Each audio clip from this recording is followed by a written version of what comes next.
ALMA, the world's most complex ground-based observatory, has just opened for business. The telescope is still being built, and its capabilities will continue to grow over the coming year. But even at this early stage, its images reveal a view of the universe that is invisible to normal telescopes. Thousands of scientists from around the world have competed to be among the first to use ALMA. With it, they hope to explore some of the darkest, coldest, furthest and most hidden secrets of the cosmos. So far, only around a third of ALMA's 66 antennas have been installed at the observatory site on the Chajnantor Plateau, 5,000 meters up in the Chilean Andes Mountains. And yet, even before it's completed, ALMA is already the most powerful telescope of its kind. ALMA observes the universe in light with millimeter and submillimeter wavelengths, roughly 1,000 times longer than visible light wavelengths. Using these longer wavelengths allows astronomers to study extremely cold objects in space, which appear dark through normal telescopes. In addition, they are also very useful for peering inside dense clouds of cosmic dust, and for observing very distant objects in the early universe. ALMA is radically different from visible light and infrared telescopes. As well as looking at these longer wavelengths of light, it works in a totally different way. Instead of being one big telescope, ALMA uses an array of antennas spread out over distances of up to 16 kilometers. The views from each antenna are combined into one image by one of the world's fastest special-purpose supercomputers, the ALMA correlator, which can perform 17 quadrillion operations per second. Because of this, pictures from ALMA look quite unlike more familiar pictures of the cosmos.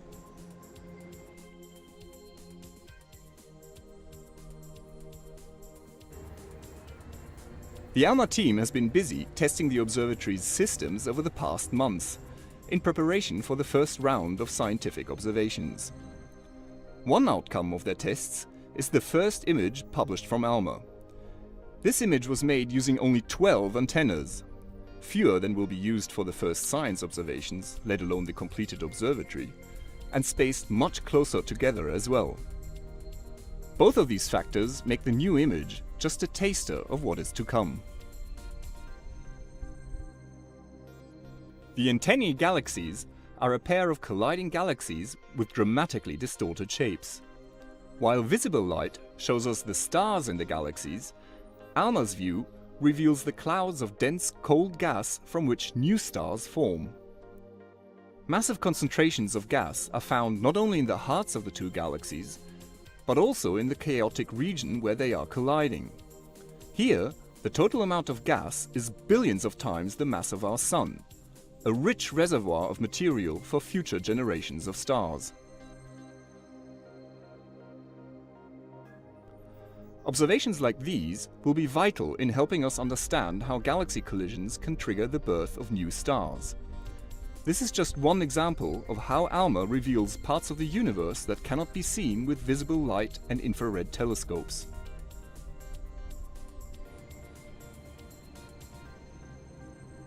Over the coming year, the sharpness, speed, and quality of its observations will increase dramatically as more antennas become available and the array grows in size. But even with only part of the array in operation, this is already the best submillimeter wavelength image ever made of the antennae galaxies. ALMA could accept only about 100 or so projects for this first 9-month round of observations. Nevertheless, over the last few months, astronomers from around the world have submitted over 900 applications to use it, a record level of interest. The successful projects were chosen based on their scientific merit, their regional diversity, and also their relevance to ALMA's major science goals. Let's hear from some of the astronomers who are planning to use ALMA and why they're so excited about this new telescope.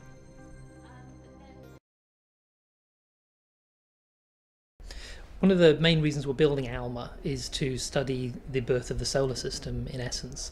The solar system was formed 4.5 billion years ago, and we'd like to understand how other solar systems have come into being.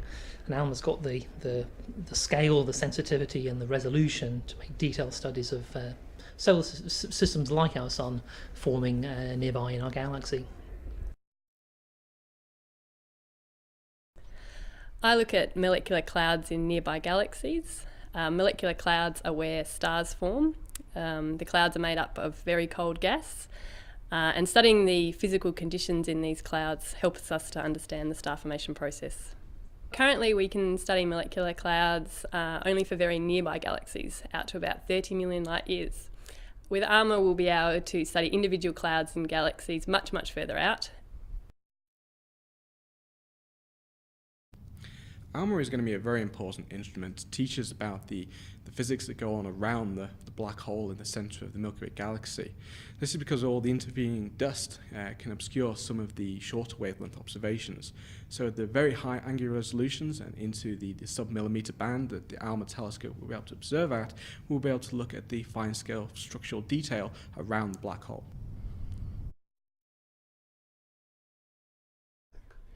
Well, we know of some galaxies that exist in the faraway universe that are only seen in certain wavelengths. So, for example, we know about radio galaxies that are not observed in any other wavelength, even with the most powerful telescopes. And we have been waiting for ALMA to give us the possibility to understand what these galaxies are and what is happening in them. Building work by ALMA's partner organizations from Europe, North America and East Asia will continue during the first science observations. By 2013, the observatory will be complete and will feature 66 antennas spread out over distances of up to 16 kilometers. By unfolding its enormous observational potential, ALMA will revolutionize many areas of astronomy and will provide us with profound insights into the universe.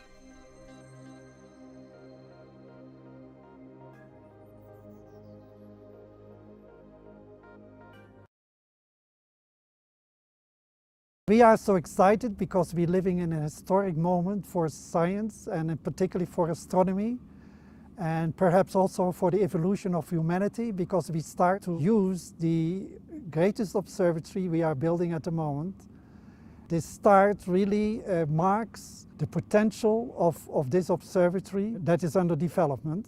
We start with about a quarter of the antennas that will be ultimately in the array. And already with this quarter of the observatory, we can do groundbreaking science. It is the work of more than 10 years of efforts by hundreds of scientists and engineers. And this is all coming together here in the north of Chile, in the best place for making these observations. Without this global collaboration, we would not be able to build this ALMA. It combines the best expertise from the three partners. It combines the best place for making these observations. So altogether we really have a unique, truly most advanced observatory. ALMA operates at wavelengths that penetrate through the dust and gas clouds and can see in the core of these clouds where stars are being formed. So ALMA will be able to demonstrate that certain models of star formation are indeed correct or not correct. And in comparing the observations with the models, we will find out how we have to modify the models, or we will come to very new discoveries.